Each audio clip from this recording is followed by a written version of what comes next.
Hello friends, welcome to our channel Noval Kumar. आज मैं supreme जादूगर का आगे का पार्ट एक्सप्लेन करने वाला हूं। वीडियो शुरू करने से पहले चैनल को लाइक और शेयर ज़रूर करें और चैनल को सब्सक्राइब करना बिल्कुल भी ना भूलें। चलिए वीडियो को शुरू करते हैं। ग्रिफिन किंगडम में चल रहे आंतरिक संघर्ष की रिपोर्ट को पढ़ते हुए मेज एम्प्रेस को ऐसा आभास हुआ जैसे वो कोई इतिहास की किताब पढ़ रही हैं। सदियों पहले गोगन साम्राज्य, गोगन एम्पायर ने भी ऐसे ही संकट का सामना किया था। मेगस लॉकरस सिल्वरविंग द्वारा अपनी जादुई विरासत इनहेरिटेंस को पूरी दुनिया के सामने प्रकट करने के बाद रहस्यमयी कलाओं में दिन दूनी रात चौगुनी उन्नति होने लगी थी। उनके द्वारा जारी किए गए ज्ञान ने जादुई शोध के उस लंबे ठहराव को तोड़ दिया था जिससे वो जूझ रहा था। किसी भी बदलाव की तरह नए समाधानों के साथ नई समस्याएं भी आईं। उस क्षण तक जादू केवल टियर 3 स्पेल्स तक सीमित था और इसने अमीर और शक्तिशाली परिवारों को इस पर एकाधिकार रखने की अनुमति दी थी। उस विरासत में कई टियर 4 स्पेल्स के आधार थे और इसने उस चीज का बीज बोया जिसे विशेषज्ञता स्पेशलाइजेशंस के रूप में जाना जाने वाला था। अनगिनत सैन्य अनुप्रयोगों को समझते हुए हर देश के उच्च अधिकारी धर्म संकट में पड़ गए। जादू के उपयोग को केवल अपने परिवारों के वंशजों तक सीमित रखने से किसी भी प्रगति को हासिल करना धीमा और कठिन हो जाता। जादू हमेशा से एक दुर्लभ प्रतिभा रही थी और अब अध्ययन करने के लिए बहुत कुछ था, लेकिन मेज बहुत कम थे। दूसरी ओर आम लोगों को जादू पढ़ने की अनुमति देने से शक्ति का संतुलन बिगड़ जाता। एक बार जब उनकी पहुंच टियर 4 स्पेल्स तक हो जाती तो कौन गारंटी दे सकता था कि नए मेज उसी हाथ को नहीं काटेंगे जिसने उन्हें खिलाया था। जहां ग्रिफॉन किंगडम ने मेज एसोसिएशन बनाने का विकल्प चुना जो आम लोगों को भी उनके योगदान के अनुसार रैंक और धन प्रदान करता था, वहीं गोगन साम्राज्य ने इस विचार को आत्मघाती मानकर खारिज कर दिया था। उन्होंने फौज मास्टरिंग पर ध्यान केंद्रित करना बेहतर समझा और अपने सभी संसाधनों को गुलाम पट्टों स्लेव कॉलर्स के विकास में लगा दिया। इन जादुई वस्तुओं की बदौलत आम लोगों को सुरक्षित रूप से सेना में भर्ती किया जा सकता था और जादू के प्रति उनके व्यवहार की जांच की जा सकती थी। हर मेज उम्मीदवार को अधीनता के लिए मजबूर किया गया जो अपने स्वामियों के आदेशों की अवज्ञा करने में असमर्थ थे। आम मेज की यह गुलामी दशकों तक चली जब तक कि एक बूढ़े और चालाक फौज मास्टर ने एक खामी नहीं ढूंढ ली। उसके स्वामी ने उससे एक ऐसी कलाकृति आर्टिफैक्ट बनाने को कहा था जो अस्थायी रूप से जादुई वस्तुओं को निष्क्रिय कर सके ताकि युद्ध के मैदान में इसका उपयोग करके दुश्मनों के संसाधनों को तब पंगु बनाया जा सके जब उन्हें उनकी सबसे अधिक आवश्यकता हो। लेकिन उसने कभी इसे पट्टों कॉलर्स पर असर करने से रोकने के बारे में कुछ नहीं कहा था। जब उसके अनुरोध पर उसने दिखाया कि यह कैसे काम करता है तो घर के सभी मेज के पट्टे बंद हो गए और विद्रोह शुरू हो गया। नए मेज को मुक्त करने के लिए उस कलाकृति के उपयोग और उनके उत्पीड़कों पर पट्टे लगाने के संयोजन से उन्होंने धीरे धीरे लेकिन निश्चित रूप से सभी कुलीन परिवारों को खत्म कर दिया या गुलाम बना लिया। वो कलाकृति एक रहस्य थी, इसलिए उसे बस अपने अब आज्ञाकारी स्वामी को एक ट्रोजन हॉर्स की तरह इस्तेमाल करना था, जिससे विद्रोह चुपचाप तब तक फैलता रहा जब तक कि बहुत देर नहीं हो गई। सभी कुलीनों को मारने के बाद मेज ने सत्ता संभाल ली और पट्टों को बनाने के हर निशान या उल्लेख को नष्ट कर दिया। यहाँ तक कि इस मामले पर शोध करना भी एक मृत्युदंड वाला अपराध बन गया। एक राजशाही से साम्राज्य केवल योग्यता मेरिटोक्रेसी पर आधारित एक अल्पतंत्र ओलिगार्की बन गया। पद विरासत में नहीं मिलते थे, हर पद पर वे लोग होते थे जिन्हें योग्य समझा जाता था।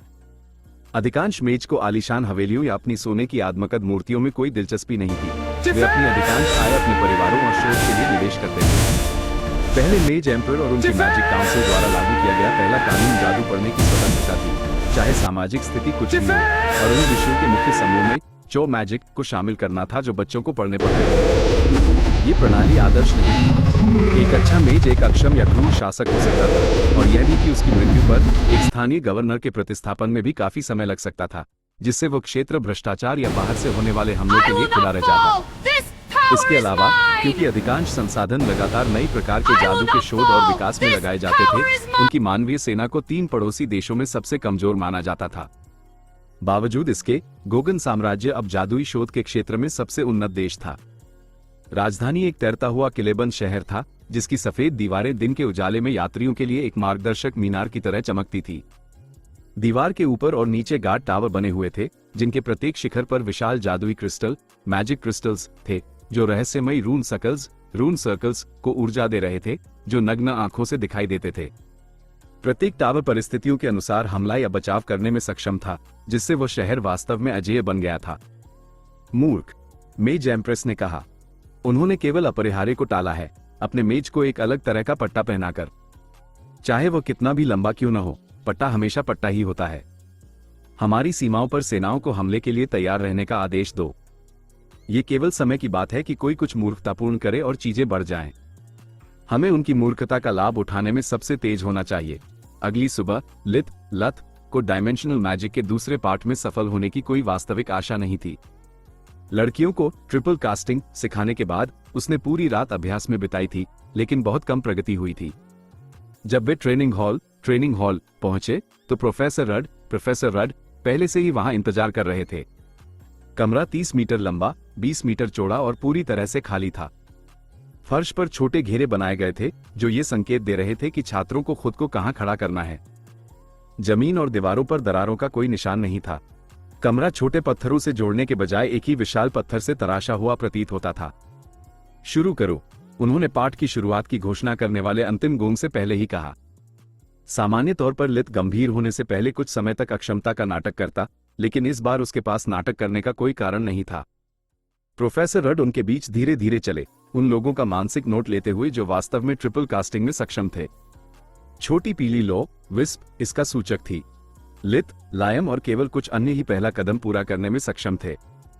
कई छात्र कई विफलताओं के बाद ये समझने की कोशिश में अपनी किताबें निकालने लगे कि वे क्या गलत कर रहे हैं। अपने सभी प्रशिक्षणों के कारण लित वाटर मैजिक के साथ लो को स्थिर करने के लिए आवश्यक समय को समझने में कामयाब रहा था, जिससे कोर में और ऊर्जा जोड़ने की अनुमति मिली, जिससे वो 2 छोटे काले गोलों में बदल गया। समस्या ये थी कि उसे पता नहीं था कि आगे कैसे बढ़ना है। सैकड़ों प्रयासों के बाद भी वो उन्हें बड़ा करने और खींचने में असमर्थ था। इवेंट होराइजन का रूप अभ्यास को ठीक से पूरा करने से पहले का अंतिम चरण था। दूसरा कदम भी बुरा नहीं है एक आम नागरिक के लिए। रड ने अपनी जीभ चटकाई, कक्षा के बाकी लोगों की प्रगति की कमी को देखते हुए। 1 घंटा बीतने के बाद और कोई और प्रगति न होने पर लित ने मदद मांगने का फैसला किया। प्रोफेसर, मेरा एक सवाल है, क्या सहयोग है? मेरा भी है। मुझे बताओ, क्या तुमने कल मेरी किताब पढ़ी थी? हाँ। क्या तुम्हें समझ आया कि क्या लिखा है? हाँ। लित समझ गया कि वह कहां जा रहे थे। कॉलेज के एक पाठ के दौरान उसके साथ कुछ ऐसा ही हुआ था। तो फिर तुम्हारी अपनी भलाई के लिए तुम्हारे पास कोई सवाल नहीं है? अपनी जगह पर वापस जाओ। गुस्से से उबलते हुए लित ने फिर से स्पेल शुरू किया और समय बीता, और चूंकि वह अभी भी दूसरे चरण पर अटका हुआ था, वह एक पल के लिए यह देखने के लिए रुका कि दूसरे कैसा कर रहे हैं। यूरियल और फ्लोरिया ने अभी तक पीली लौ पैदा नहीं की थी, जबकि फ्रिया नियमित रूप से इसे उत्पन्न करने में सक्षम लग रही थी। लगता है उसने आखिरकार ट्रिपल कास्टिंग समझ ली है। देखते हैं क्वाया कैसा कर रही है। इधर उधर देखने के बाद लित उसे ढूंढने में सफल रहा। उसे बहुत आश्चर्य हुआ जब उसने उसे लो उत्पन्न करते, उसे 2 काले बिंदुओं में बदलते और यहां तक कि उन्हें फनल का आकार देना शुरू करते देखा। प्रोफेसर रड ये तय नहीं कर पा रहे थे कि वे उससे अधिक चकित हों या कक्षा पर अधिक क्रोधित। कई छात्रों ने उनसे संकेत और सलाह मांगने की कोशिश की, लेकिन उन्होंने सभी को वही जवाब दिया जो उन्होंने लित को दिया था। जब पाठ समाप्त हुआ तो किसी भी और प्रगति नहीं हुई थी। आधी से अधिक कक्षा लूप स्पेल के पहले चरण को भी प्राप्त करने में सक्षम नहीं थी। इससे पहले कि तुम जाओ, मैं चाहता हूं कि तुम जान लो कि मैं तुम्हारे रवैये से घृणा करता हूं, रड ने कहा। मैं समानता में विश्वास नहीं करता। हम सभी एक कारण से अलग पैदा हुए हैं। मैं एकजुटता में भी विश्वास नहीं करता। एक अकादमी कोई खैरात नहीं है। यह एक युद्ध का मैदान है जहां हर मेज अपने लिए लड़ता है। फिर भी जब कल मैंने तुम्हें बताया था कि ट्रिपल कास्टिंग अनिवार्य है, तो किसी में यह कहने की हिम्मत क्यों नहीं हुई कि तुम में से बहुत से लोग उस स्तर पर नहीं हैं? क्या तुम्हें उम्मीद थी कि किसी तरह मैं अंधा हो जाऊंगा और इस पर ध्यान नहीं दूंगा? खैर, आज तुम जो कुछ भी करने में सफल हुए हो, वो मेरा समय और धैर्य बर्बाद करना है। कल से जो लोग न्यूनतम आवश्यकताओं तक पहुंचने में असमर्थ हैं, उनके लिए मेरी कक्षा में न आना ही बेहतर है। छुट्टी। बाहर निकलते ही लित उत्सुकता से क्विला के पास भागा, इस उम्मीद में कि वह उसकी बाधा को दूर करने में मदद कर सके। तुम तीसरे चरण तक कैसे पहुंची? मैं पहले ऊर्जा कोर को स्थिर करना समझ गया, उसे बढ़ने और विभाजित होने के लिए पर्याप्त माना दे रहा हूं। लेकिन उसके बाद वह अनियंत्रित हो जाता है। या तो मैं एक गेट को स्थिर करने के लिए वाटर मैजिक का उपयोग करता हूं या दूसरे को।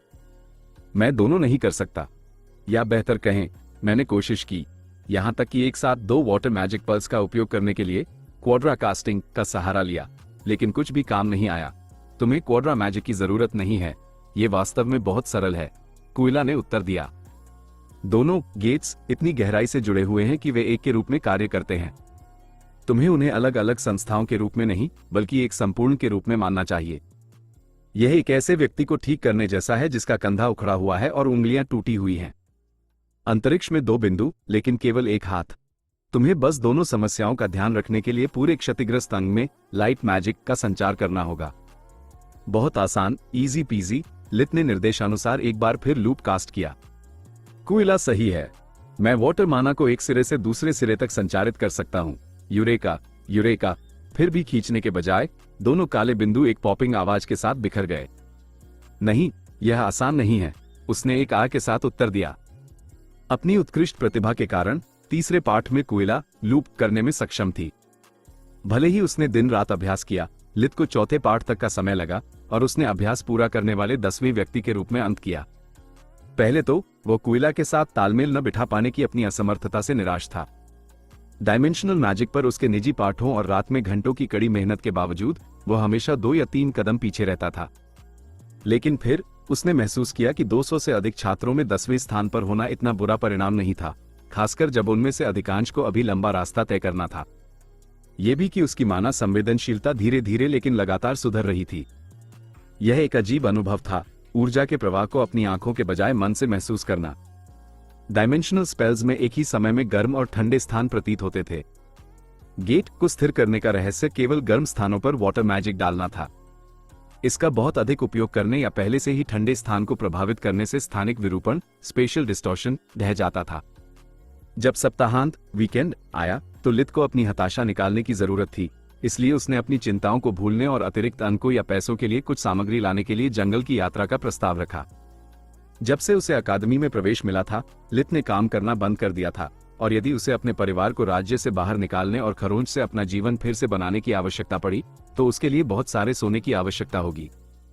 लेकिन कुइला के अलावा बाकी समूह ट्रिपल कास्ट को समझने और लूप स्पेल को पूरा करने के बीच उलझा हुआ था। मुझे तुम्हारे साथ आना अच्छा लगता। कुइला वास्तव में उदास लग रही थी।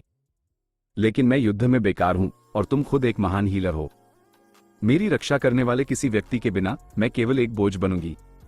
सबसे अच्छी चीज जो मैं कर सकती हूं वह है उन्हें डायमेंशनल मैजिक में मदद करना और अगले अभ्यास के लिए अभ्यास करना। उन शब्दों को सुनकर लित का मूड अच्छे से बेहतरीन हो गया। मेरे लिए भी कड़ी मेहनत करना। अगर तुम्हें इसके लिए कोई तरकीब या छोटा रास्ता मिले तो मैं इसे तुम्हारे लायक बना दूंगा।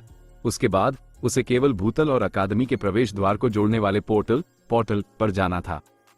बाहर जाने से पहले उसे अनुमति, क्लियरेंस लेने की आवश्यकता थी। विशाल लकड़ी और धातु के दोहरे दरवाजों के बगल में फ्रंट डेस्क पर तैनात क्लर्क ने उसे ऐसे देखा जैसे वह कोई पागल हो। क्या तुम सच में अकेले बाहर जा रहे हो? तुम्हारी टीम कहाँ है? अगर यह कोई मजाक था तो उसे यह मजेदार नहीं लगा। कोई टीम नहीं, सिर्फ मैं। क्या मैं अब जा सकता हूं, कृपया? लित ने फूंकार भरी। क्या तुम समझते हो कि एक बार वहां से बाहर निकलने के बाद तुम अपने दम पर हो? परीक्षा की अवधि के बाहर यह जरूरी नहीं है कि तुम्हारा सामना मित्रवत जादुई जानवरों, मैजिकल बीस्ट्स से हो। तुम अभी केवल 4थे वर्ष के छात्र हो। तुम 5वें वर्ष के छात्रों से भी मिल सकते हो। शिकारियों, साहसी लोगों, राक्षसों और भगवान जाने किससे मिलने की बात तो छोड़ ही दो। अकादमी जंगल में है लेकिन उसकी मालिक नहीं है। ये संसाधनों से भरा है और हर कोई इसका एक हिस्सा चाहता है। कोई बात नहीं, मैं संभाल लूंगा। लित ने अपना बैलेट निकाला। बदले में उसे एक तिरस्कारपूर्ण नजर मिली। यह अकादमी के बाहर काम नहीं करता। केवल एक चीज जो तुम उपयोग कर सकते हो वह यह है। क्लर्क ने उसे कंचे के आकार का एक पेंडेंट दिखाया। मुसीबत के मामले में संकट का संकेत, डिस्ट्रेस बीकन उत्पन्न करने के लिए बस इसके केंद्र को दबाएं। लेकिन यह बिल्कुल भी बैलेट नहीं है। पहले बचाव कर्मियों को तुम्हें ढूंढना होगा, तभी वॉर्प स्टेप्स खोले जा सकते हैं। इसमें कई मिनट लग सकते हैं। लित अच्छी खबर पर मुस्कुराया। मेरे लिए ठीक है। क्या बस इतना ही है? युवाओं की मूर्खता के बारे में बुदबुदाते हुए क्लर्क ने एक फॉर्म भरा और लित से उस पर हस्ताक्षर करवाए। महल के गेट 24/7 खुले रहते हैं। मैं आपको बहुत गहरे न जाने और रात के लिए वापस आने की सलाह देता हूं। यही वह समय है जब बड़े शिकारी शिकार करते हैं। यदि आप अभी भी जाना चाहते हैं तो इसके 200 अंक पॉइंट्स लगते हैं। 200 अंक? मुझे अपनी जान जोखिम में डालने के लिए भुगतान करना होगा। तुम बच्चों को यह महसूस कराने का यही एकमात्र तरीका है कि यह निर्णय कितना महत्वपूर्ण है। आमतौर पर लागत टीम के सदस्यों के बीच साझा की जाती है, लेकिन चूंकि तुम अकेले हो। लित ने बिना सोचे समझे अंकों के बदले पेंडेंट ले लिया। एक बार जब वह पेड़ों की ओट में आ गया, उसने वर्दी और अकादमी से संबंधित सब कुछ पॉकेट डायमेंशन में डाल दिया और इसके बजाय अपनी पुरानी शिकारी पोशाक पहन ली। जो कुछ भी हो रहा था, उसके साथ एक छात्र के बजाय एक अजनबी के रूप में दिखना बहुत सुरक्षित था। क्लर्क के शब्द सबसे अच्छी खबर थी जो उसे 1 सप्ताह से अधिक समय में मिली थी। अकेला होने के कारण जब तक कोई उसे पहचानने में सक्षम नहीं था या कहानी बताने के लिए जीवित नहीं था, उसके पास अब अपनी असली शक्ति छिपाने का कोई कारण नहीं था। लित ने अक्सर सोचा था कि अपने चेहरे को कैसे छिपाया जाए, और 4 दिनों के अवकाश के दौरान उसे एक समाधान मिल गया था। एक मुखौटा, मास्क अच्छा होता, लेकिन उसकी दृष्टि की सीमा को सीमित कर देता। हुड्स तभी अच्छे थे जब वे किसी जादुई सिद्धांत का पालन करते, उन्हें तेज गति से चलते समय निकलने से रोकते। पार्श्व दृष्टि, लैटरल विजन की कमी की बात तो छोड़ ही दो। उसका पुराना स्वरूप जो हमेशा नायकों से प्यार करता था, वास्तव में निराश था, लेकिन उसने बहुत पहले ही सीख लिया था कि शांत दिखने से कहीं अधिक महत्वपूर्ण व्यवहारिकता है। इसलिए उसने अपनी मां से एक स्की मास्क बनवाया जिसमें केवल उसकी आंखें खुली थी। एक बार जब उसकी पहचान सुरक्षित हो गई तो उसने पेड़ों के बीच उड़ना शुरू कर दिया, लाइफ विजन का उपयोग करके दुश्मनों और शिकार दोनों के लिए परिधि की जांच की। इतने महीनों के बाद बंधनों से मुक्त होने पर उसे एक रोमांच, एड्रेनलिन रश महसूस हुआ। लित तेजी से बढ़ने लगा, फ्यूजन मैजिक की बदौलत उच्च गति के आंदोलनों के साथ छोटी उड़ानों को बदलता रहा। सोलस, मुझे बताना अगर तुम्हें विशाल माना सिग्नेचर वाली कोई चीज महसूस हो। यह अब ट्रॉन वुड्स नहीं है। हम भोजन के लिए नहीं, बल्कि जादुई जड़ी बूटियों और माना क्रिस्टल्स के लिए शिकार कर रहे हैं। हाँ, कितनी बुरी बात है कि उस लाइब्रेरी की किताबें बाहर नहीं लाई जा सकती। जंगल की जड़ी बूटियों की सूची और जीवकोश हमारा इतना समय बचाते। किसने सोचा होगा कि डायमेंशनल मैजिक इतना कठिन होगा? हमारे पास उन्हें कॉपी करने के लिए 1 मिनट भी उपलब्ध नहीं था। हम उसी से काम चलाएंगे जो हमें याद है। लित जंगल में और गहराई तक जाता रहा, पेड़ों से पेड़ों पर ऐसी चपलता और गति के साथ कूदता रहा जो एक निंजा को भी शर्मिंदा कर दे। उसके द्वारा उत्सर्जित हत्या की मंशा, किलिंग इंटेंट, ने सामान्य जानवरों और कीड़ों को दूर रखा, जिससे उसे निर्बाध रूप से आगे बढ़ने की अनुमति मिली। जंगल की छानबीन करते हुए कुछ घंटों के बाद उसका धैर्य कम हो रहा था। प्रचुर संसाधन मेरी बला से। मैंने अब तक एक भी जादुई जानवर नहीं देखा है। सारी अच्छी चीजें आखिरकार कहाँ हैं? वहां नीचे, अपने बाईं ओर के पेड़ के नीचे देखो। सोलस के निर्देशों का पालन करते हुए लित ने जो एकमात्र चीज देखी वो एक खाली जगह के बीच में एक बड़ी झाड़ी थी। हालांकि लाइफ विजन पर स्विच करने पर दृश्य पूरी तरह से बदल गया। दुनिया भूरे रंग की हो गई, जबकि वह झाड़ी गहरे हरे रंग की एकमात्र चीज थी। उसके केंद्र में कुछ ऐसा था जो बैंगनी रोशनी से चमक रहा था, जो कि उसके द्वारा देखी गई अब तक की सबसे मजबूत जादुई शक्ति थी। वो धीरे से नीचे की ओर तैरा, ये जांचते हुए कि खजाने के लिए कोई प्रतिस्पर्धा तो नहीं है। अजीब है, पेड़ों और पौधों के अलावा यहाँ आसपास कुछ भी जीवित नहीं है। शायद वो चीज सभी प्राकृतिक संसाधनों को चूस रही है, लित ने सोचा। करीब आने पर उसे अपने इनाम की एक झलक मिली।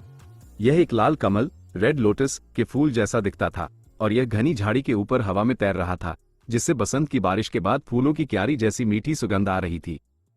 उसकी पहली वृत्ति अपना हाथ बढ़ाकर उसे लेने की थी, लेकिन उसके संदेह, पैरानोया, ने कमान संभाल ली, जिससे उसे रुकना पड़ा। 1 मिनट रुको।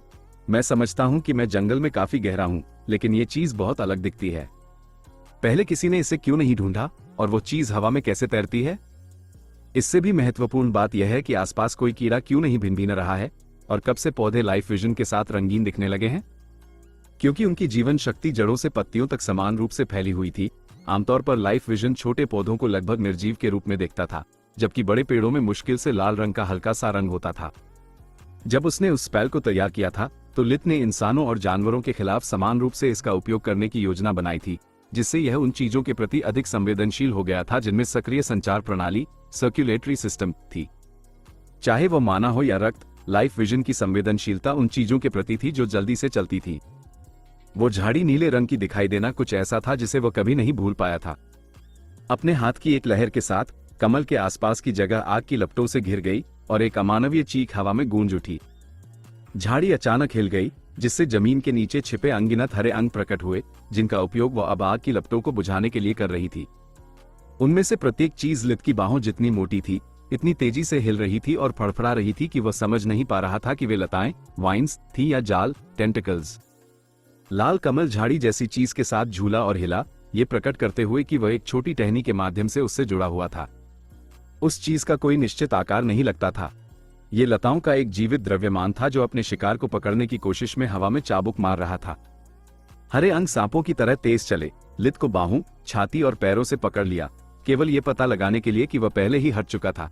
पीछे केवल एक आफ्टर इमेज छोड़ गया था। तुम जो भी हो, मैं कोई एच गेम सामग्री नहीं हूं। पीछे हटो। अपने हाथ की एक और लहर के साथ उसने अनगिनत विंड ब्लेड्स छोड़े, जिससे आने वाले सभी अंगों को मक्खन की तरह काट दिया। वो चीज फिर से चीखी। उसका शरीर, जो अब लेटा हुआ नहीं था, कम से कम 3 मीटर ऊंचा होने का खुलासा हुआ, जो फड़फड़ाती लताओं से हवा को भर रहा था। घायल लताओं से बैंगनी रंग का तरल पदार्थ निकला। लित ने अपनी दूरी बनाए रखी, अपनी बढ़त को न खोने के लिए न्यूनतम हलचल के साथ अज्ञात पदार्थ से बचता रहा। जब ये जमीन पर गिरा तो कोई फुसफुसाहट, सिजल नहीं हुई, इसलिए ये तेजाब नहीं है। हालांकि ये जहरीला हो सकता है। लित ने अपनी बाहें फैलाईं, हथेलियों से आग की 2 धाराएं छोड़ी। अंगों ने जल्दी प्रतिक्रिया की, जीव के विशाल द्रव्यमान को ढंक लिया और भूरे रंग के हो गए। आग की लपटों का कोई असर नहीं हुआ, केवल एक काला निशान रह गया, जैसे वे पत्थर से टकराई हों। लित पहले कभी किसी प्लांट मॉन्स्टर से नहीं मिला था, इसलिए वो विशेष रूप से सतर्क था। उसने उपयोग करने के लिए कई स्पेल तैयार रखे, एक नया बुनते हुए जैसे ही दूसरा समाप्त होता। ये जो भी है, यह उस जगह से हिलने में सक्षम नहीं लगता। भाग जाना कोई मुद्दा नहीं होना चाहिए। समस्या यह तय करना है कि यह मेरे समय के लायक है या नहीं। मेरी किस्मत के साथ, अगर मैं इसे मारता हूं तो फूल तुरंत मुरझा जाएगा। शुद्ध माना कि एक अदृश्य टहनी भेजते हुए लित ने लाल कमल को जोर से खींचने के लिए स्पिरिट मैजिक का उपयोग किया, जिसका उद्देश्य उसे पकड़ना और भागना था। उसे बेकार की लड़ाइयां लड़ने की कोई इच्छा नहीं थी। फूल का डंठल तनाव के कारण तिरछा झुक गया, लेकिन हिलने से इनकार कर दिया। पौधे के राक्षस ने फिर से चीख मारी, इस बार गुस्से के साथ। सावधान! सोलस चिल्लाई, यह नीचे से आ रहा है। लित जीव की मासूमियत पर हंसा, अपने उड़ान स्पेल को फिर से सक्रिय किया। लेकिन जब उसने जमीन से ऊपर उठने की कोशिश की, तो उसने पाया कि घास उसके पैरों को मजबूती से बांध रही थी, उसे हिलने से रोक रही थी। इसे एक बार फिर लाइफ विजन के साथ देखते हुए उसने पाया कि उसके नीचे की घास का टुकड़ा भी नीला हो गया था। किसी तरह यह राक्षस के शरीर का हिस्सा था। इससे पहले कि वह संभल पाता, जमीन से कई लताएं फूट पड़ी। उनके भूरे पत्थर जैसे सिरे लित के महत्वपूर्ण अंगों को छेदने की कोशिश कर रहे थे। ये जानते हुए कि हमला आ रहा है, लित ने अर्थ फ्यूजन का चरम उपयोग किया, अपने शरीर को कठोर किया और प्रभाव के झटके को सहने के लिए अपनी बाहों का उपयोग किया। उसके लोहे के ब्रेसेस और जादुई सुरक्षा के बावजूद लताएं उसकी त्वचा को छेदने में कामयाब रहीं, सीधे उसके मांस में धंस गईं। लित दर्द से चिल्लाया, जबकि टहनियां उसके अपने मांस में खुदाई करती रहीं, खून की एक भी बूंद को नहीं छोड़ा। खुद को घबराने दिए बिना लित ने अपने फ्रोजन हाथ स्पेल का उपयोग किया, जिससे उसके आसपास की हर चीज बर्फ में बदल गई। चाहे वे भूरे हों या हरे, आग ने टहनियों को ज्यादा नुकसान नहीं पहुंचाया था, इसलिए उसने तत्व एलिमेंट बदल दिया था। अचानक ठंड से भंगुर होकर लित लताओं और घास दोनों से मुक्त होने में कामयाब रहा। ये समझने की कोशिश करते हुए पीछे की ओर उड़ गया कि क्या हो रहा था। उसके घाव बैंगनी चिपचिपे तरल से ढंके हुए थे। वह अपनी बाहों को सुन्ना होते हुए महसूस कर सकता था। एक झुंझुनी सनसनी उसके शरीर पर हावी हो रही थी। क्लैकस के साथ जो हुआ था उसके बाद वह हमेशा एक डिटॉक्सिफाइंग स्पेल तैयार रखता था। घावों को बंद करने के लिए हीलिंग स्पेल के साथ इसका उपयोग किया। यह क्या हो रहा है? यह घास को कैसे नियंत्रित करता है? इसका कोई मतलब नहीं बनता। लित और सोलस के दिमाग तेजी से घूम रहे थे, जीव का अर्थ समझने की कोशिश कर रहे थे। जब वह अभी भी सुध-बुध खोया हुआ था, घास और टहनियां दोनों पलक झपकते ही पिघल गईं। आग की तरह वाटर मैजिक का भी बहुत कम असर हुआ लग रहा था। बिना रुके लित ने फिर से लाइफ विजन को सक्रिय किया। जमीन की वनस्पतियों के माध्यम से बिजली की तरह एक नीली लकीर को अपने करीब आते देखा। सोलस, इसके कोर का रंग क्या है? मुझे ये बिल्कुल पसंद नहीं आ रहा है। उस चीज का कोई कोर ही नहीं है। ये सिर्फ ऊर्जा का एक रैंडम द्रव्यमान है। मैंने ऐसा पहले कभी नहीं देखा। मुझे ऐसी किसी भी चीज के बारे में पढ़ना याद नहीं है जो इस चीज से मिलती जुलती हो। ये भूलने के लिए बहुत भयानक है। लित की रीढ़ में एक ठंडी सिहरन दौड़ गई। उसका पहला प्लांट मॉन्स्टर अब तक सीखे गए किसी भी जादुई नियम का पालन नहीं करता था। कोई कोर नहीं, बर्फ और आग के प्रति प्रतिरोधी और वनस्पतियों को नियंत्रित करने में सक्षम। एकमात्र शब्द जो उसकी भावनाओं का वर्णन कर सकते थे वे थे अज्ञात का डर। उसने जादू सीखने में सालों बिताए थे, मजबूत कोर की तलाश की थी, लेकिन अब वो जो कुछ भी जानता था वो सब बेकार चला गया था। यहां तक कि टेढ़े मेढ़े पैटर्न में पीछे की ओर उड़ना भी बेकार था। नीली लकीर उसका पीछा करती रही। लित किसी पेड़ से टकराने का जोखिम नहीं उठा सकता था, इसलिए वो ऊपर और जमीन से दूर चला गया। ऊंची जगह से वह देख सकता था कि वास्तव में एक से अधिक लकीरें चल रही थी, जबकि लताओं का वो समूह जिससे लाल कमल जुड़ा हुआ था भूरा हो गया था। लाइफ विजन के अनुसार केवल फूल रंगीन रहा। लित का सिर सदमे में घूम रहा था। तो अब मुख्य शरीर मर चुका है और जमीन डिस्को बॉल जैसी लग रही है। लेकिन इसका मतलब यह होगा कि इसकी माना से कहीं अधिक किसी तरह लाइफ विजन वास्तव में इसकी चेतना, कॉन्शियसनेस को महसूस करता है। वो चीज अपनी इच्छानुसार शरीर बदलने में सक्षम होनी चाहिए। ये स्पष्ट करेगा कि वह घास को भी कैसे नियंत्रित कर सकता था और क्यों वहां कोई वन्यजीव नहीं है। हमारी तो वोट लग गई। सोलस ने उसे बीच में ही रोक दिया। पेड़ों से सावधान रहो। भले ही उनका मानसिक संबंध तात्कालिक था, जब सोलस ने उसे चेतावनी दी तब तक हमला आ चुका था। पास के बीच के पेड़ की छाल उखड़ गई थी, जो असली पेड़ के तने के चारों ओर लिपटी लताओं का एक द्रव्यमान होने का खुलासा कर रही थी और अब वे अनजान लित की ओर झपट रही थी। इससे पहले कि वह पीछे मुड़ पाता, उन्होंने उसकी बाहों और पैरों को लपेट लिया, उसे तने से टकरा दिया और फिर उसे जिंदा खाना शुरू कर दिया। अत्यधिक दर्द ने लित पर हर तरफ से हमला किया, फिर भी वह अपनी इच्छा शक्ति से होश में रहने में कामयाब रहा। उसके हाथों ने निकटतम लताओं को पकड़ लिया, जबकि उसने टियर 4 मैजिक सीखने के बाद बनाए गए स्पेल में से एक को सक्रिय किया। वैम्पिरिक टच, उन हीलिंग स्पेल का एक विकृत संस्करण जो वास्टर ने उसे सिखाया था। जबकि आमतौर पर ऐसे स्पेल मरीज की रिकवरी को बढ़ाते हैं और उसे प्रक्रिया से बचने के लिए ऊर्जा देते हैं, वैम्पिरिक टच इसके बजाय लित को ठीक करता था। इस प्रक्रिया में पीड़ित की ऊर्जा को सोख लेता था। जब पौधे के राक्षस को एहसास हुआ कि क्या हो रहा है, तब तक बहुत देर हो चुकी थी। टहनियां बहुत गहराई तक चली गई थी और अर्थ फ्यूजन की मदद से अपनी मांसपेशियों को जकड़कर लित ने उन्हें भागने से रोक दिया। अंधेरी ऊर्जा ने टहनियों को निगल लिया, लित के मांस और जीवन शक्ति को बहाल करते हुए उन्हें सुखा दिया। लताएं नग्न आंखों से दिखाई देने वाली गति से मुरझा गईं, जब तक कि नकली छाल जमीन पर नहीं गिर गई, ये प्रकट करते हुए कि नीचे का बीच का पेड़ बहुत पहले मर चुका था। जीव की चेतना भागने में सफल रही, मुख्य शरीर में वापस चली गई। लित ने ठीक होने के लिए इन्विगरेशन का उपयोग किया।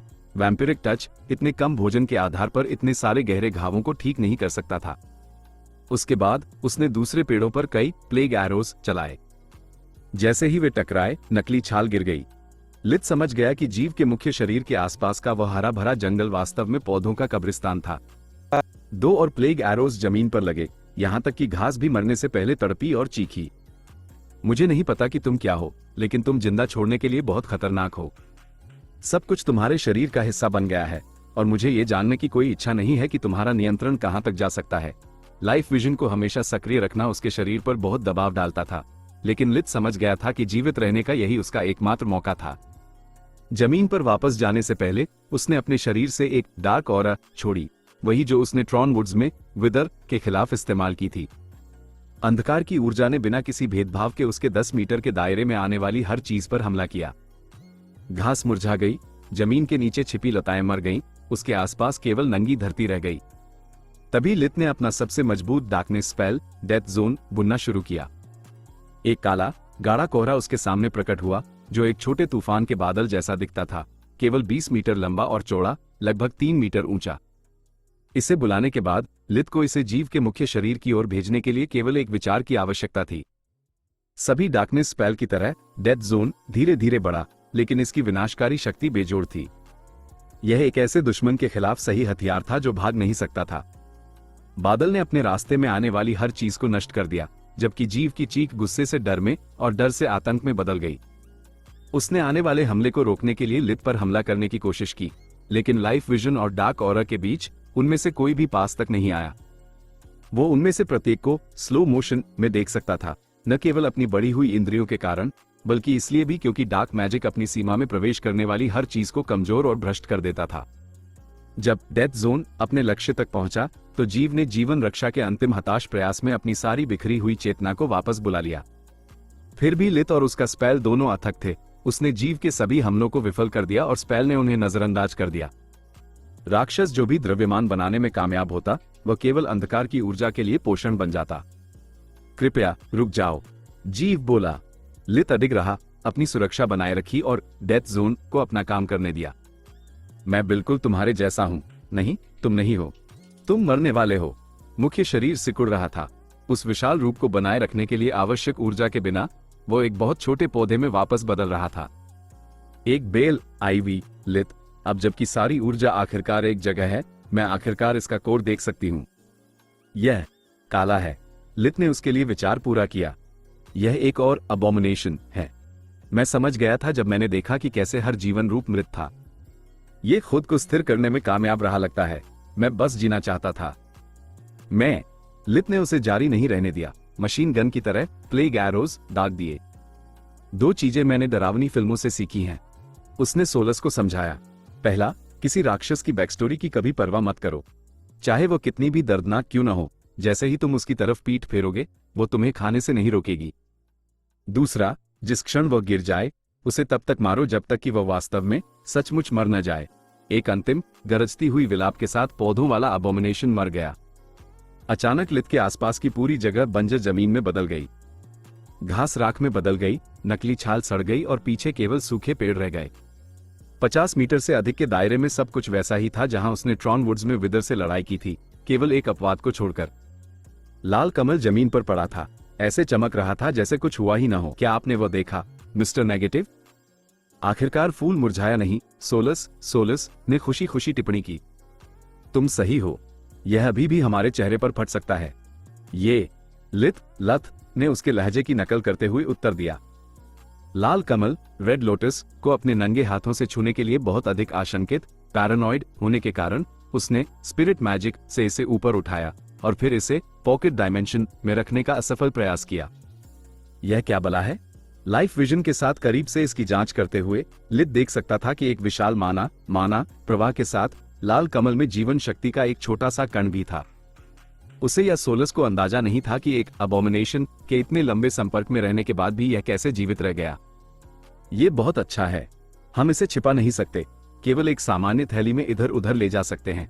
इसके नष्ट होने या इससे भी बदतर वापस जाने पर पकड़े जाने का जोखिम है। अगर यह फूल किसी तरह का अमूल्य खजाना है तो यह हमारे लिए बहुत सारी मुसीबतें खड़ी कर सकता है। लित ने आह भरी। अपनी पहली लूट को छोड़ने के विचार से मजबूर होना काफी निराशाजनक था। मुझे अंदाजा लगाने दो, हम एक मानानस के ऊपर हैं, है ना? बिल्कुल, सोलस ने उत्तर दिया। मेरा अनुमान है कि प्रचुर मात्रा में वर्ल्ड एनर्जी और उस अजीब फूल के संयुक्त प्रभाव के कारण अबोमिनेशन खुद को स्थिर करने में कामयाब रहा। सहमत हूं। केवल जो सवाल बचते हैं वे निम्नलिखित हैं। क्या इसने सब कुछ इसलिए मार दिया क्योंकि इसे पोषण की आवश्यकता थी, या यह आसपास के वातावरण को नियंत्रित करने का एक तरीका था? और अंतिम लेकिन कम महत्वपूर्ण नहीं, क्या वास्तव में प्लांट मॉन्स्टर्स मौजूद हैं? केवल अबोमिनेशन ही पहले प्रश्न का उत्तर दे सकता था और हम में से कोई भी उसकी बातों पर विश्वास नहीं करता। सोलस ने मानसिक रूप से कंधे उचकाए। जहां तक दूसरे का सवाल है, मेरा अनुमान है हाँ, पौधे भी जीवित प्राणी हैं। ये देखते हुए कि उस छोटे से फूल में कितना माना है, मुझे ऐसा कोई कारण नहीं दिखता कि वे विकसित होने में सक्षम क्यों न हो। जब तक ये चीज एक अबोमिनेशन बच्चा बनकर मेरा चेहरा नहीं खा जाती, तब तक मेरे लिए ठीक है। उसने लाल कमल को हवा में तैरते हुए और खुद से दूर रखते हुए उत्तर दिया। लित का मन सोलस को उसके प्रोटो टावर रूप में बदलने का था। इन्विगरेशन के कारण उसका शरीर शीर्ष स्थिति में था, लेकिन वह मानसिक रूप से थका हुआ महसूस कर रहा था। जीवन और मृत्यु का संघर्ष केवल स्टैमिना के बारे में नहीं था। एक साथ इतने सारे मंत्रों, स्पेल्स को संभालना और मौत के डर से लगातार लड़ते हुए अपना आपा बनाए रखना एक असली लड़ाई को रात भर रटने से 100 गुना अधिक थकाऊ बना देता था। लेकिन वह नहीं जानता था कि उसके पास कितना समय बचा है, जब तक कि अकादमी से कोई जंगल में उस उजाड़ जगह को देख न ले और स्काउटिंग टीम न भेज दे। लित ने अपना खाली हाथ जमीन पर रखा और अर्थ मैजिक का उपयोग करके अबोमिनेशन के शिकार लोगों के अवशेषों की तलाश की। कुछ मीटर नीचे उसे हड्डियों का एक ढेर मिला, जहां कई कंकाल एक साथ दबे हुए थे। लित ने केवल जादुई जानवरों, मैजिकल बीस्ट्स के कंकाल लिए इंसानों और सामान्य जानवरों के अवशेषों को नजरअंदाज कर दिया। प्रोफेसर वेनमाया के अनुसार इनका उपयोग बेहतर मजबूती वाले हथियारों और कवच आर्मर्स को गढ़ने फॉर्ज के लिए किया जा सकता है, जिन्हें सामान्य से कहीं अधिक मजबूत मंत्रों एन्चांटमेंट्स से भरा जा सकता है। इस सारी चीज के साथ मैं एक बटालियन को सुसज्जित कर सकता हूँ। हड्डियों से कोई चीज कैसे गढ़ी जा सकती है? इसका कोई मतलब नहीं है, सोलस ने आपत्ति जताई। मैं समझती हूँ कि वे सख्त हो सकते हैं, लेकिन उन्हें हमेशा कार्बन आधारित होना चाहिए। मुझे क्या पता, लित ने कंधे उचकाए। मुझे थोड़ी मोहलत दो, मैं अभी विशेषज्ञता स्पेशलाइजेशन के पहले वर्ष में हूँ। पॉकेट डायमेंशन में सब कुछ रखने के बाद उसकी नजर अपने टूटे फूटे उपकरणों पर पड़ी। शिकार की पोशाक अंगूठे जितने बड़े छेदों से भरी थी, जबकि उसके धातु के ब्रेसेस इस हद तक क्षतिग्रस्त हो गए थे कि वे बेकार थे। भाग्यवश उसके पास एक अतिरिक्त सूट था। दुख की बात है कि यह आखिरी भी था। जल्दी से कपड़े बदलने के बाद लित लाल कमल के साथ क्या करना है ये तय करने के लिए रुकने से पहले कई किलोमीटर दूर उड़ गया। वो इसे स्टोरेज स्पेस में नहीं डाल सकता था, नहीं इसे अपने साथ ले जा सकता था। इसके दो अच्छे कारण थे। पहला यह था कि उसे अपने महत्वपूर्ण अंगों के इतने करीब किसी जीवित चीज पर भरोसा नहीं था। दूसरा यह था कि भले ही यह वास्तव में हानिरहित हो, लाल कमल जीवित नहीं बचेगा यदि उसे फिर से डार्क ऑरा या अपने आप से किसी भी प्रकार का जादू छोड़ना पड़ा। चाहे वह कितना भी कीमती क्यों ना हो, उसकी अपनी जान से बढ़कर कुछ भी महत्वपूर्ण नहीं था। जैसा कि स्थिति थी, लाल कमल उसके अब तक के किसी भी साथी की तुलना में कहीं अधिक भारी बोझ था।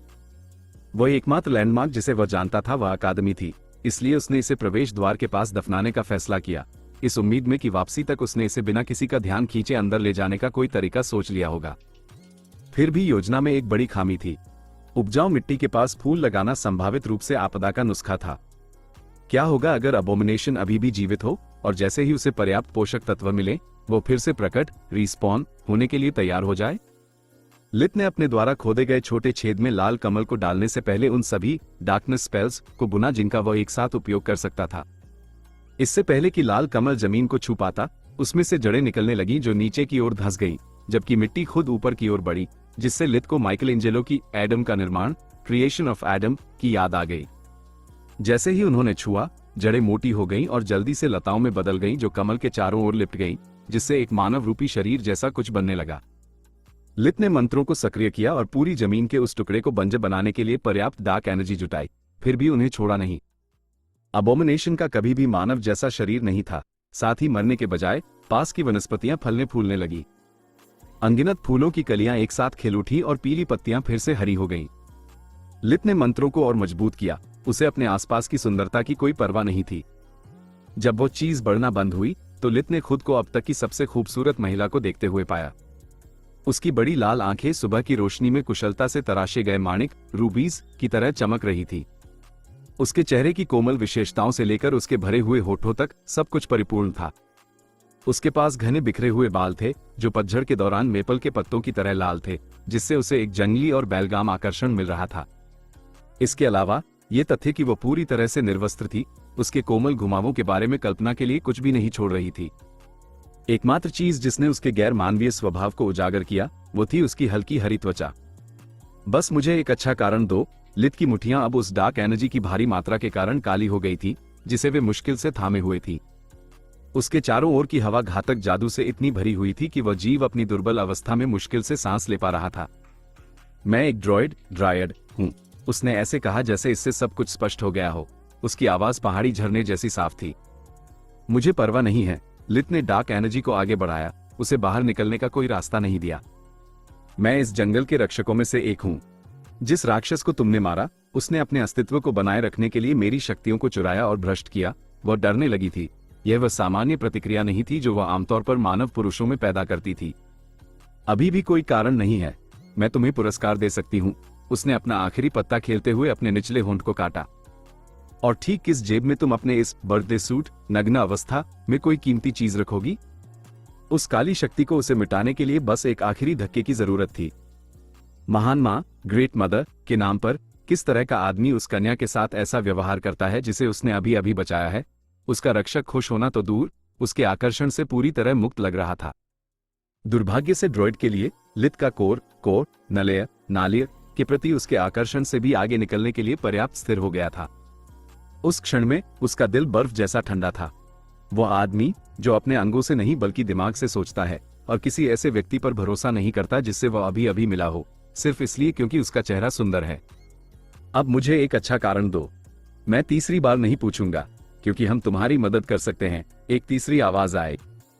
एक और ड्रॉइड पास के एक ओक के पेड़ से धीरे धीरे निकल रही थी। उसके हाथ आत्मसमर्पण के संकेत में ऊपर थे। लाल कमल को गिराने से पहले लित ने लाइफ विजन को सक्रिय कर दिया था, इस अंदेशे में कि फूल से एक और शरीर बदलने वाला प्राणी प्रकट हो सकता है। इसलिए उसने दूसरी ड्रॉइड के आगमन को नहीं चूका था, जिससे वह उसे अपने हाथों में जमा मंत्र से निशाना बनाने में सक्षम हुआ। नई ड्रॉइड के बाल गेहूं जैसे सुनहरे और सीधे थे। उसने सफेद सूती हल्का पहनावा पहना हुआ था। जिससे केवल उसके नाजुक कंधे और बाहें खुली थी। उसकी आकृति दूसरी ड्रॉइड की तुलना में दुबली थी लेकिन कम आकर्षक नहीं थी।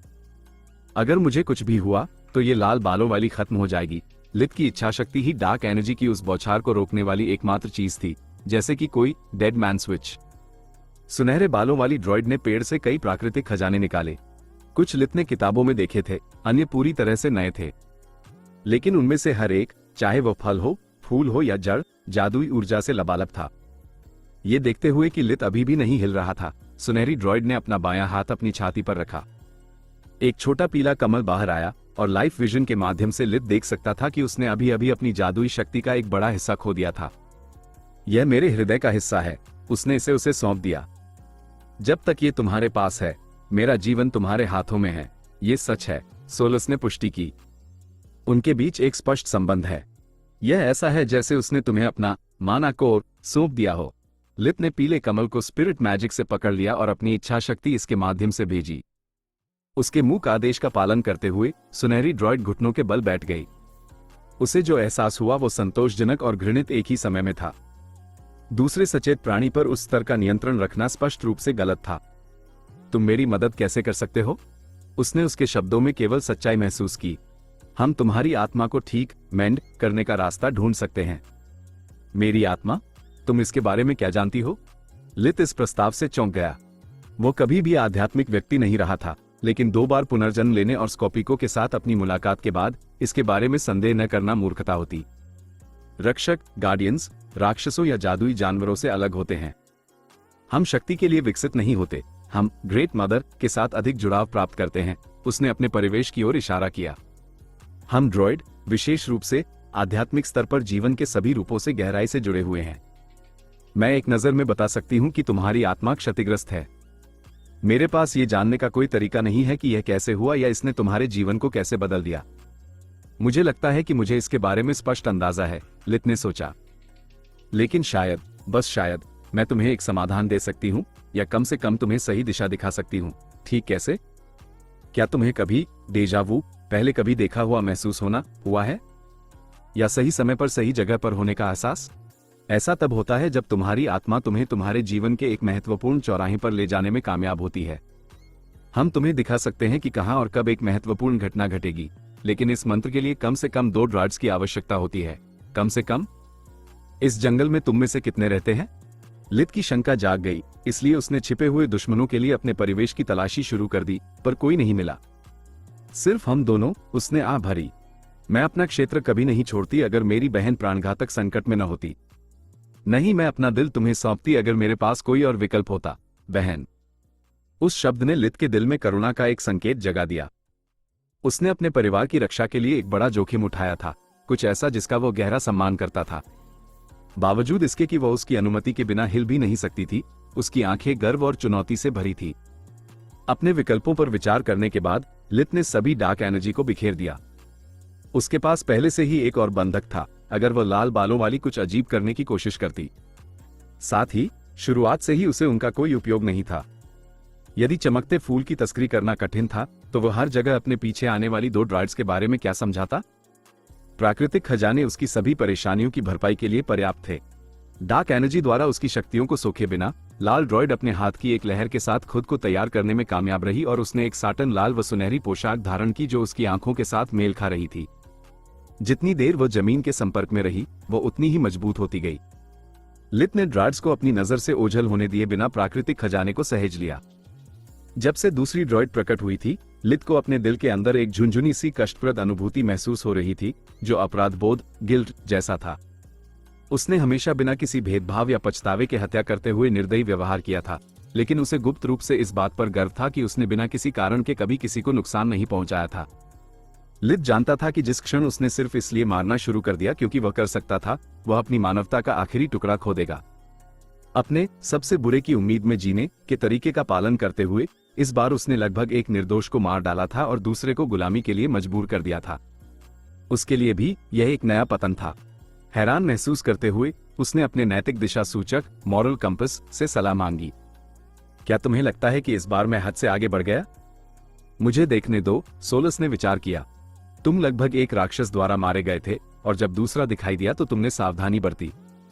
वह सही काम था, लेकिन जब तुमने यह निर्धारित कर लिया कि यह कोई अबोमिनेशन नहीं है, तो इतना क्रूर होने का कोई कारण नहीं था। जादुई जीव बिल्कुल इंसानों की तरह होते हैं, कुछ अच्छे कुछ बुरे। फिर भी तुमने बिना किसी आधार के उसे खतरे के रूप में टैग किया। हम भाग्यशाली हैं कि तुम नकाबपोश हो, अन्यथा अगली बार जब हम मिलते तो वह हमें देखते ही हमला कर देती। वो चुपचाप उससे सहमत हो गया। वो करो जो तुम्हें करना है। लित पीछे हट गया, जिससे उन्हें एक दूसरे के करीब आने का मौका मिला। दोनों ड्राइड्स ने अपने हाथ जोड़ लिए और तुरंत उनकी आंखें एक सफेद रोशनी से भर गईं, जबकि उनकी बाहों द्वारा बनाई गई जगह में पानी का एक कुंड बन गया। रोशनी पानी में उतर गई और एक सफेद गोला बन गई जो अपने आप में घूमता रहा, जिससे पानी एक भांवर वर्लपूल में बदल गया और आकाशगंगा गैलेक्सी के 3D प्रोजेक्शन जैसा दिखने लगा। लित के शरीर से एक छोटी काली लो विस्प बाहर आई, जिससे उसे अचानक हल्का महसूस हुआ, जैसे उसके भावनात्मक बोझ का हिस्सा आखिरकार कम हो गया हो। लो भंवर में समा गई और उसे गहरे नारंगी गोधूली रंग ट्वाइलाइट कलर में बदल दिया। उस बिंदु पर ड्राड्स ने अपने हाथ छोड़ दिए।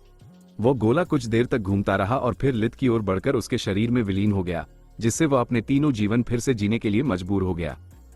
दर्द ने उसके शरीर पर आक्रमण किया और उसके मन में आग लग गई। पुरानी चोटें और खरोंचे पलक झपकते ही दिखाई दी और गायब हो गईं, जबकि उसके पहले जीवन की यादें उसके मस्तिष्क में भर गईं। वो अपने घुटनों के बल गिर पड़ा और जमीन को इतनी जोर से खुरचने लगा कि उसके नाखून टूट गए। दर्द, गुस्सा, शोकपूर्ण निराशा, बदला और अंत में शांति। फिर उसके दूसरे जीवन की बारी आई, उसके पागलपन, अकेलेपन और भूख के साथ। अपनी दूसरी मृत्यु की याद में उसकी छाती पर एक गहरा घाव खुल गया। लित ने खून थूकने की कोशिश की, लेकिन केवल लार बाहर निकली। घाव पहले ही गायब हो चुका था। मृत्यु की राहत से पहले केवल दर्द छोड़ गया था। फिर उसका तीसरा जीवन आया और यह वैसा बिल्कुल नहीं था जैसा उसे याद था। वहां दर्द था, भूख थी, लेकिन बहुत सारी रोशनी और खुशी भी थी। उसे उस प्यार और स्नेह का एहसास करने के लिए मजबूर किया गया जो लोगों ने उस पर बरसाया था, तभी जब उसने उनके साथ उपकरणों की तरह व्यवहार किया था और उनकी भावनाओं में हेरफेर किया था।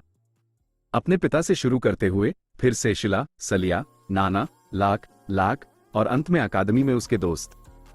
जब उसके सिर में तस्वीरें वर्तमान तक पहुंची, तो वे आगे बढ़ती रहीं और उसे एक ऐसी जगह दिखाई दी जिसे उसने पहले कभी नहीं देखा था, जहां उसे हर कीमत पर होना था। दृष्टि ओझल हो गई और लित अपनी क्षतिग्रस्त उंगलियों को ठीक करते हुए फिर से खड़े होने में कामयाब रहा। उसने पाया कि उसकी आंखों से अभी भी आंसू बह रहे थे।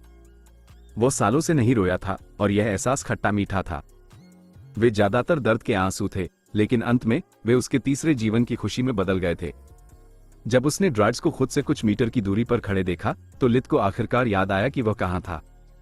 क्या इसमें इतना दर्द होना चाहिए? एक पल के लिए क्रोध और संदेह ने उसकी आवाज को भर दिया होता, लेकिन वह अभी भी उस अनुभव से हिला हुआ था। वह अपने जीवन के सभी विकल्पों पर सवाल उठा रहा था। नहीं, ऐसा नहीं है। सुनहरी ड्रॉइड वास्तव में लज्जित थी। यह तुम्हें भविष्य को समझने के लिए अतीत दिखाने के उद्देश्य से था। यह इतना दर्दनाक नहीं होना चाहिए था। चूंकि लित के पास उसका दिल था, उसने उसकी पीड़ा की एक गूंज महसूस की थी। इंसान असली राक्षस हैं। एक बच्चा इतना दर्द कैसे सह सकता है, उसने सोचा। किसी तरह लित सहज रूप से जानता था कि उसे किस दिशा में जाने की आवश्यकता है। हर गुजरते सेकंड के साथ उसके अंदर बेचैनी बढ़ रही थी। अभी बहुत देर नहीं हुई थी, लेकिन समय निकला जा रहा था। उसे जितनी जल्दी हो सके वहां पहुंचना था। फिर भी यह विकास सच होने के लिए बहुत अजीब था, इसलिए उसे जवाब चाहिए थे। क्या तुम्हें यकीन है कि इससे मेरी आत्मा को मदद मिलेगी? जैसे जैसे यादें धुंधली हो रही थी, लित अपने पुराने स्वरूप में लौट रहा था। जैसा कि मैंने पहले कहा, नहीं, लेकिन इसकी संभावना है। किसी भी आत्मा की प्राथमिकता फिर से ठीक होने और पूर्ण होने की इच्छा होनी चाहिए, सुनहरी ड्रॉइड ने कहा। यह और क्या हो सकता है? लित को कभी पहेलियां पसंद नहीं आईं।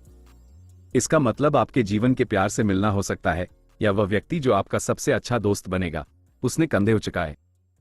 एकमात्र चीज जो मैं निश्चित रूप से जानती हूं वह यह है कि तुम्हें वह व्यक्ति या चीज मिल जाएगी जो तुम्हारी आत्मा को सबसे अधिक प्रिय है। मैं ईमानदार रहूंगा। आत्माओं और नियति के बारे में ये सारी बातें फर्जी लगती हैं, लेकिन सौदा सौदा है। लित ने पीला कमल ड्रॉइड को वापस दे दिया और वहां से तेजी से निकल गया। जैसे ही वे अकेले हुए, सुनहरी ड्रॉइड का व्यवहार बदल गया और वह अपनी बहन को झुंझलाहट भरी आंखों से देखने लगी। पहले तुमने एक नवजात अबोमिनेशन को खुद को हराने दिया और उसे वर्ल्ड एनर्जी सोखने के लिए अपना उपयोग करने दिया। फिर तुम्हें एक मानव बच्चे को संभालने के लिए मेरी मदद की जरूरत पड़ी। तुम बहुत नीचे गिर गई हो, प्रिय लिटा, उसने उपहास के साथ कहा। उस कमीने ने मुझे अचानक पकड़ लिया, लाइटा ने मुंह फुलाया। इतनी इतराओ मत, तुम भी मेरी जगह होती तो बेहतर नहीं कर पाती। जहां तक उस इंसान की बात है, वो कोई बच्चा नहीं, एक राक्षस है। मुझे नग्न देखने के बाद भी उसने पलक तक नहीं झपकाई। भगवान का शुक्र है कि वह अकादमी का छात्र नहीं है। तुम्हारा क्या? तुमने लड़ने की कोशिश तक किए बिना हार मान ली और उसे अपना दिल दे दिया। वो मूर्खता से परे था। प्रिय रिसा, रिसा, क्या होता अगर वह तुम्हें गुलाम बनाकर रखता? उसकी आवाज तिरस्कार से भरी थी, क्योंकि मैंने उसे ऐसा करने के लिए कहा था। स्कारलेट, स्कारलेट कहीं से प्रकट हुई और उस ड्रॉइड के सामने विशालकाय होकर खड़ी हो गई। जिस कारण से मैंने उस अबोमिनेशन को जीवित रहने दिया, वो तुम्हें यह सिखाना था कि आत्मविश्वासी होना एक बात है और घमंडी होना दूसरी। तुम मुझसे अपनी सभी गलतियों को सुधारने की उम्मीद नहीं कर सकती, लाइटा। अपना काम ठीक से करो, वरना मैं किसी और को ढूंढ लूंगी, वो दहाड़ी। जहां तक उस लड़के का सवाल है, वो मेरा एक छोटा सा प्रोजेक्ट है। वो इंसान नहीं है, लेकिन कोई अबोमिनेशन भी नहीं है। मुझे ये देखना था कि जब उसे पूर्ण शक्ति दी जाती है तो वो कैसा व्यवहार करता है। तुम्हारी तरह मैं अपने बगीचे में अज्ञात फूलों को उगने नहीं देती। स्कारलेट ने मन में सोचा कि वह यह भी देखना चाहती थी कि ड्रॉइड्स की आध्यात्मिक शक्तियां उसे ठीक कर सकती हैं या नहीं। इस बीच लित उस जंगल की ओर बढ़ रहा था जहां उसे भविष्य की दृष्टि दिखी थी। रास्ते में उसने सोलस से बात की और अपनी कमियों को स्वीकार किया कि वह लोगों पर भरोसा करने में कितना समय लेता है। सोलस ने उसे सलाह दी कि वह पूर्णता, परफेक्शन के पीछे भागने के बजाय धीरे धीरे सुधार करने की कोशिश करे। लित अब उस स्थान के ऊपर था। वहां 6 शिकारी एक युवा BYK भालू जैसा जानवर को घेरे हुए थे। लित ने अपनी वर्दी बदली और एक न्यायप्रिय छात्र बनकर हस्तक्षेप किया। उसकी वजह से वह जानवर भाग निकला, लेकिन शिकारी उस पर क्रोधित हो गए। शिकारियों का नेता राघुल और उसकी टीम अकादमी के संतुलन को बिगाड़ने के लिए वहां जानवरों को मार रहे थे। जब टेरियन नामक शिकारी ने लित पर चाकू से हमला करने की कोशिश की, तो लित ने अपनी सजगता का परिचय देते हुए बर्फ की कीलों, आइसिकल्स से उसे जमीन पर ही रोक दिया। लित अब दुविधा में था, क्योंकि वह इंसानों को बेवजह मारने से हिचक रहा था। राहुल ने स्थिति का फायदा उठाते हुए अपनी टीम को लित को घेरने का आदेश दिया। समूह का सबसे बड़ा व्यक्ति एक जंगली सुअर की तरह लित की ओर बढ़ा। आज की वीडियो बस यही तक थी। मिलते हैं अगले वीडियो में। तब तक के लिए bye bye, tata, take care.